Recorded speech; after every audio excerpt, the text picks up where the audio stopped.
Hello, hello, Libra Collective. Ako po ito si James from James Tarot PH. Ito po ang inyong weekly reading para po sa end of March 2026. So na po naghihintay sa inyo sa dulo ng buwan na ito. Okay?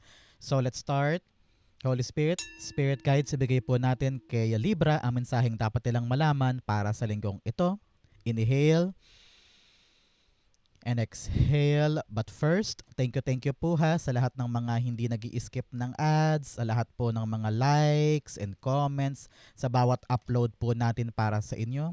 Yan po yung isa sa mga solid ways para po supportahan nyo ako sa lahat ng ating libreng reading. So thank you po.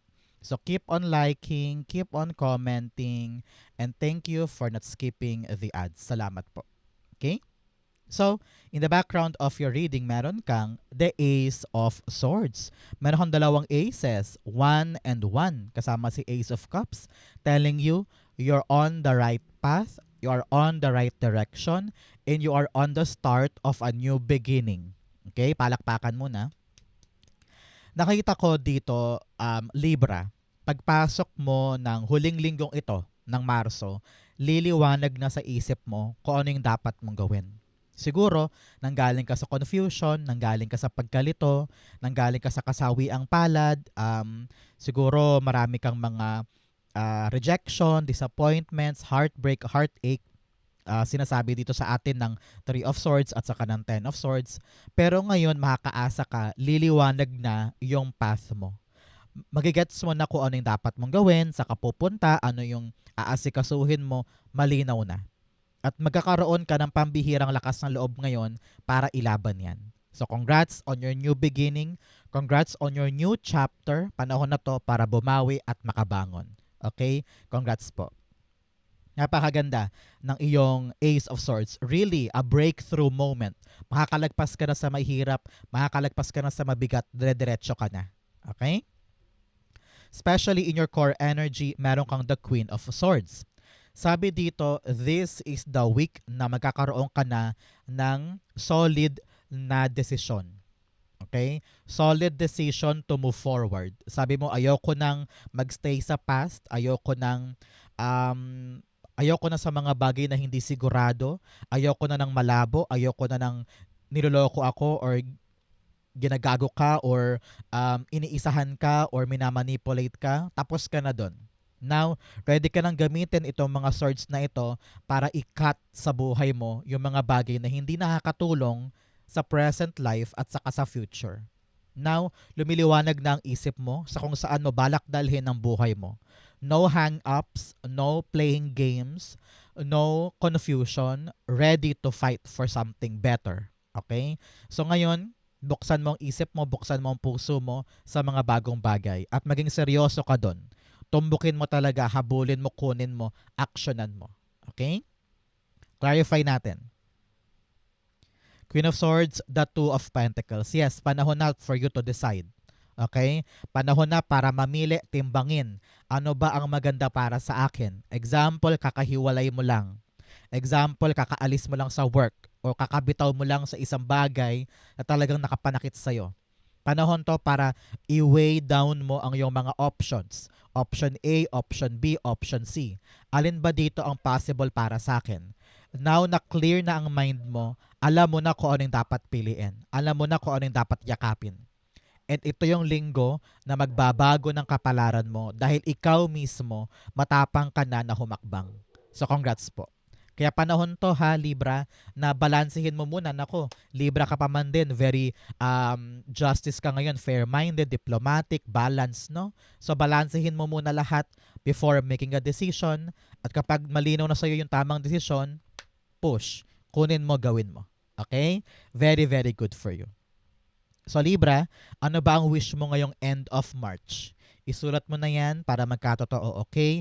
Napakagandang time ito para pag-close ng Marso, yung wish mo, may time na siya na mag-come true.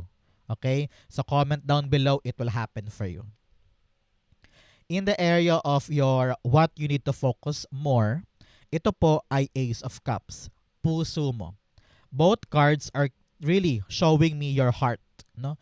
Talaga namang nadurog ka, nasaktan ka, napahiya ka or talaga namang nadala ka sa nangyari sa'yo in the past.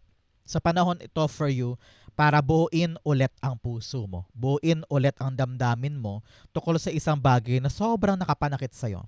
Panahon na for you to find your happiness again. Maybe go out with friends, go out with family, or magkaroon ka ngayon ng mga bagong passion. Siguro baka balak mong asikasuhin muna yung halaman mo or ang iyong makeup, damit, pagupit, paganda, mag-ayos, no? It's all about you taking care of yourself. Kay puso mo muna ang paligayahin mo kapag okay ka na, alam ko na kaya mo nang ilaban tong mga bagong bagay. Rebuild your happiness again. Okay? Ace of Cups. The Hermit card. Yes, it's all about you. Let yourself shine this time. Hanapin mo ngayon yung talagang bagay na alam mong pupuno sa'yo. It's all about you searching yourself again. Soul searching ito. Finding your rooting, finding your focus and your center. No? Hanapin mo ulit ngayon yung sarili mo at yan ang kailangan mong paligayahin ngayon. Okay? Very important yan for you. So, Libra, ano ba tong saan po kayo nanonood ng ating reading for today? Comment down below. Saan parte po kayo ng Pilipinas o buong mundo nag-e-enjoy ng ating special reading? Gusto ko pong malaman kung saan nakakaabot yung mga Libra readings natin. Okay? Comment down below po. In the area of what you need, ito ang kailangan mo ngayon, the Empress card. Kailangan mo ngayon i-prioritize ang kaligayahan mo at ang sarili mo. Kasi kapag okay ka, physically, mentally, spiritually, lahat ng hahawakan mo magiging okay din. Example, kung meron kang inaasikaso na negosyo, pero lagi kang puyat, sakitin, mahina resistensya, dahil sobra-sobra yung heartbreak mo sa isang bagay, sobrang stress, paano mo papalaguin yung negosyo at babantayan, di ba? So, para maging ginto or para lumago lahat ng mga bagay na pinapangalagaan mo, dapat okay ka muna. Okay? Importante yan. Self-love, self-care, self-preservation, self-appreciation, yun ang gawin mo ngayon. Siguro, mapapansin mo yan. Lagi kang buwisit, lagi kang walang gana, lagi kang may sipon, may ubo, lagi kang nangihina, o kaya lagi kang wala sa mood, or yung tiyan mo laging masakit. It's because your body is telling you to take care of yourself. Marami ka sigurong stress, kaya naapektuhan ang kalusugan mo or sirang-sira ang mood mo, no? So para maging effective at maging abundant lahat ng inaalagaan sa life, it should start from you. So alagaan mo ang sarili mo, okay? Empress card is being clarified by the Eight of Pentacles. Yes, work-related ito. Sabi, kung yan trabaho mo yung importante sa'yo, dapat importante din sa'yo ang sarili mo. Okay? Kasi nga, alam ko workaholic ka, very very busy ka, marami kang ginagawa, parang all at once ginagawa mo eh. You're really a very, hyphenated person, marami kang titles, marami kang ginagawa, marami kang obligasyon. At alam ko hindi mo kayang bitawan yan. Kaya nga importante this time, prioritize yourself. Okay? Kasi mas maalagaan mo to, mas magi-improve ito pag okay ka. Okay? Importante yan, isa-isip mo ngayon. In the area of what's affecting your current energy, meron kang the Knight of Swords. Nakita ko dito na ayaw mo na magsayang ng oras. Ayaw mo nang sayangin yung mga bagay or panahon na nasayang before. No? You want to chase, you're having this big stamina. Napakalakas ang energy mo para habulin, kunin, akyatin, sungkitin, itakbo yung isang bagay na alam mong para sa'yo. No? Pero pinapayuhan ka ngayon, Libra, na dahan-dahan ka lang. Alam ko, adrenaline rush ito, no? Talagang gusto mong bilisan, napaka-energetic mo.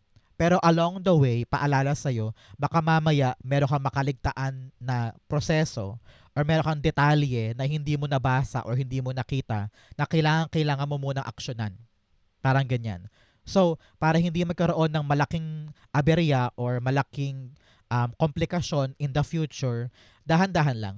Okay, alam ko gigil ka na. Gigil ka na to win. Gigil ka na for a new start, for a new beginning.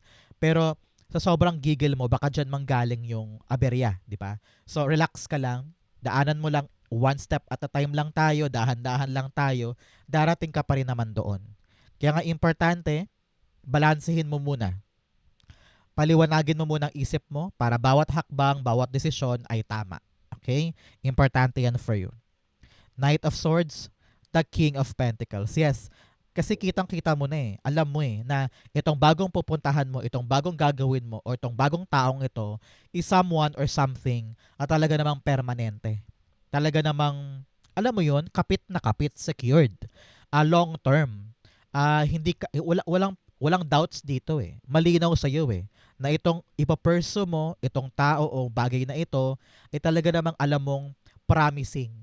Merong long-lasting na bunga para sa'yo at ayaw mo siyang mawala, ayaw mo siya mawaglit. Kaya ginagawa mo ang lahat, binibilasan mo.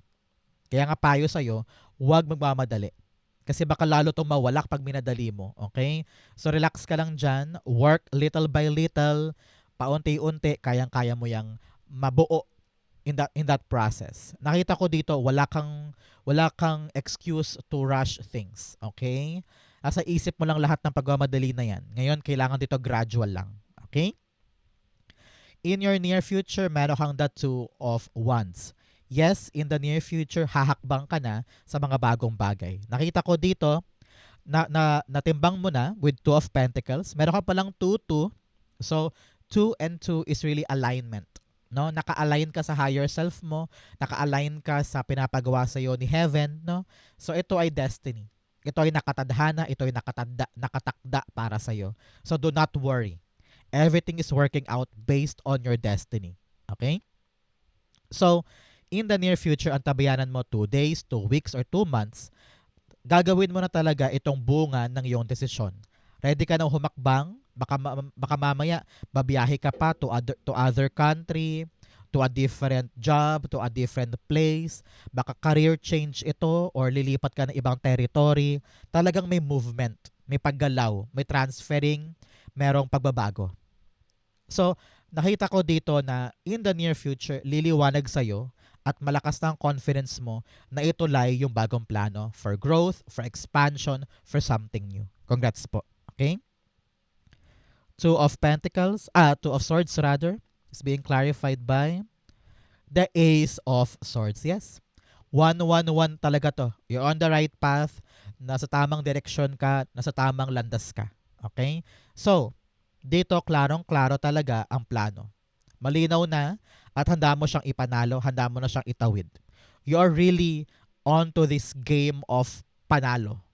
Sabi mo, hindi ako aalis dito hanggat hindi ako panalo. Alam ko na akin to, alam ko na maganda to, alam ko na kaya ko tong gawin at i-accomplish. Once na clear na ang plan, move ka na, gora ka na, and talagang you're on to a very, very joyful adventure na pabor sa'yo yung outcome. Win is here. Milestone is here. Talaga namang breakthrough is here. Congrats po. Okay? In your challenge, meron kang the Ten of Swords. Sabi dito, ang challenge sa'yo this week ay talagang pagbangon. Many of you talagang nadapa, nasaktan, talaga namang nalugmok tungkol sa isang bagay. And for many, many times, hindi mo alam kung paano ka makakabawi. Hindi mo alam kung paano ka aahon. Ano? Pero panahon to para pilitin mo ang sarili mo, Libra, na bumangon at makabawi sa mga bagay na yan. Walang ibang magbabangon sa'yo kundi sarili mo. So, change your mindset, change how you see your life, change how you view the surroundings sa paligid mo para makita mo na, okay, siguro nga, I'm having this new chance. I'm having this new opportunity. Babangon na ako. Okay? Tama na yung excuses, tama na yung pagdamdam mo sa mga bagay na yan. Rise up. Rise from the ashes para makuha mo yung bagong simula na deserve mo this time. Okay? Ten of Swords, the Hanged Man. Yes? Sabi dito, matagal ka nang nalugmok, matagal ka nang nahinto, matagal ka nang na-delay. Okay? Stuck ka na dyan for a very long time. Now is the right time for you na paliwanagin ang isip mo at umandar na. Wala nang time para tambayan ang problemang yan or issue na yan. Kikilos ka na ngayon para magkaroon ng pagbabago ang life mo. Okay? Importante yan for you. In your fortune, begin now. Take your first step. Panahon na daw para kumilos, mag-decide, aksyonan, lumarga, lumaban. Okay? Ito yung chance mo. End of the month is the start of a new beginning. Napakaganda. Ending of the month and then new beginning for you. Congrats po. Especially here, in your fortune, meron kang the Three of Swords. Talaga namang maghihilom na yung dating sugat. Ready ka na mag-move on, ready ka na ulit magsimula, ready ka na ulit natahakin yung bagong bagay nang hindi takot na baka maulit ito. Okay? Ramdam ko dito yun na you have rebuilt yourself. Okay na ulit ang puso mo, okay na ulit ang damdamin mo na tumahak ng mga bagong bagay. At ipapanalo mo ito this time. Okay? So enough na of lahat ng baggages, lahat ng mga trauma, lahat ng mga pabigat sa life, mag-move on na tayo at hahakbang na tayo for a new win. Okay? Congrats po. Three of Swords, the Seven of Cups. Napakaganda. Sabi dito, after mong makapag-decide na, okay, move on na ako, hakbang na ako sa bago, doon nagbubukas yung mga options, pintuan at opportunity para sa'yo. Bigla-bigla magugulat ka na parang, ay, pwede pala ako dyan, pwede pala ako doon, pwede pala ako dito. Bakit ako nagpakalugmok sa bagay na ito? Bakit ko to masyadong dinamdam? Marami palang option pa dyan. No? So gaganahan ka ngayon, you will realize na there is more for me. After my heartbreak, after my pain, after what happened to me, meron pang mga bagong bagay pala para sa akin. At yun yung mga dapat mo yakapin ngayon at paghandaan. Okay? Tumulay ka sa mga bagong bagay, deserve mo yan. Okay? I-claim mo to para sa'yo to. In your divine messages, meron kang conclusions are within reach. Sabi dito, malapit nang matapos, yung mga mahirap na parte na yan, malapit na mag-ending yung mga pasakit at ready ka nang bumangon ngayon. And fight for your next chapter. Okay? In your divine messages, meron kang the Page of Wands. Alam mo, sabi dito, always let yourself try something new. Hindi pwedeng kontento ka lang sa mga lumang bagay or sa mga nakasanayan. Kapag may kumakatok sa pintuan mo na opportunity, option, paraan, sideline, or pintuan, pasukin mo, try mo lang, subukan mo lang. This is the time for you to be experimental, to be explorer, to be an adventurer, to be talagang go-getter, no? Embrace it. Try mo at para makita mo kung ano yung hatid niyang bagong pintuan para sa iyo. Okay? Napakaganda niyan. Page of Wands, the Page of Pentacles. Okay. Sabi dito, kung anong tong bagong pupuntahan mo or bagong gagawin mo, aralin mo daw siya ha. Huwag kang masyadong feeling so confident sa mga bagong gagawin mo. No. Sometimes, kailangan talagang ipakita mo na handa kang aralin siya to improve and to show them na teachable ka, na flexible ka. Kayang-kaya kang turuan, kayang-kaya kang i-training para mas mag-improve at magkaroon ng level up sa ginagawa mo. So, huwag kang makontento lang sa mga dati mong ginagawa. Kasi outdated na yun eh. Panahon to for you na linangin yung knowledge mo, linangin yung skills mo, para pagpasok mo dito, alam mo na yung gagawin mo. Tugmang-tugma ka sa kinakailangan ng blessing na ito. Okay? Napakaganda niyan for you. Example, dati kang photographer sa mga kasal, di ba? Tapos nahinto ka dahil nga maraming nangyari sa buhay mo. Tapos ngayon, babalik ka ulit for photography sa kasal. Pero syempre, technology-wise, bagong-bago na lahat ng diskarte at pakulo sa mga kasal, di ba? So, kailangan mo aralin ngayon, ano ba yung mga makabagong paraan sa photography sa kasal? At yun ang papasukin mo. Parang ganon. So, it's all about you upgrading your knowledge sa isang bagay. Okay? In your outcome, yan po, but first bigyan muna kita ng fortune cards. Meron kang 10th temporary situation. Yes, yung mga bagay na pinoproblema mo ngayon, nako, hindi ka habang buhay dyan. Kaya wag mong dibdibin, makakabangon ka pa. Temporary problem lang ito, setback lamang, makakabawi ka pa, okay? You also have Lily Spiritual Love. Meron daw po kayo na mayapang kamag-anak na hanggang ngayon talaga namang ginagabayan ka, pinoprotectionan ka. So, this is the right time for you after watching this video to pray or magtirik ng kandila to give thanks to your spiritual ancestors, mga kamag-anak mo sa kabilang buhay. Okay? Another message, meron kang 3 affairs with your family. Ngayong linggong ito, panahon daw to bond with family, to be with your loved ones. Ilang Kailan ka ba huling nakausap sila? Kailan ka ba huling nag-bond with them or dumalaw man lang? Try to rebuild or try to have time with your family this week. Okay? You also have bird perched, waiting for news, package, or letter. Pero ka pong hihintayin at talagang may magaganap na magandang balita this time. Maaring hinihintay mo na update or resulta or package, no? O kaya sulat tungkol sa isang approval for something.